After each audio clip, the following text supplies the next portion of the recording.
রাজ চক্রবর্তীকে চৌঠা মেয়ের পর বাড়িতে ডেকে পেট ভরে মাংস ভাত খাওয়াবো, মিষ্টি খাওয়াবো। তখন বলবো দু চোখ ভরে দেখে নিন, যতক্ষণ ইচ্ছা দেখে নিন, আমার কোনো অসুবিধা নেই তাতে। কিন্তু রাজ চক্রবর্তী, আমি আপনাকে আগেও বলেছি, আপনাদের এখনো বলছি, 50,000 ভোটে ব্যারাকপুর থেকে হারাবো রাজ চক্রবর্তীকে। কোনো আক্রান্ত মানুষ, যে কোনো বিপদে থাকা মানুষ, সবার পাশে আমরা সব সময় আছি। কিন্তু আমাদের কোথাও গণ্ডিটা বোঝা উচিত, যে কোথায় কখন যাওয়া উচিত। আমরা এই মহিলাটাকে নিয়ে যদি রাজনীতি করি, এই মহিলাটার আমরা সম্ভ্রম লুণ্ঠিত করছি না তো? আমরা এই মহিলাটার ব্যক্তিগতভাবে তার চরিত্র হনন করছি না তো? তাকে সমাজের কাছে আরো বেশি করে এক্সপোজ করে দিচ্ছি না তো?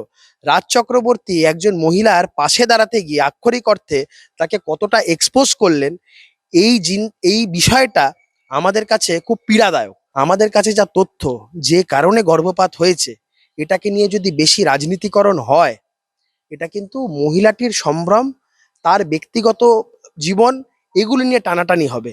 এগুলো নিয়ে প্রয়োজন নেই, সব জায়গায় রাজনীতি করতে হবে না।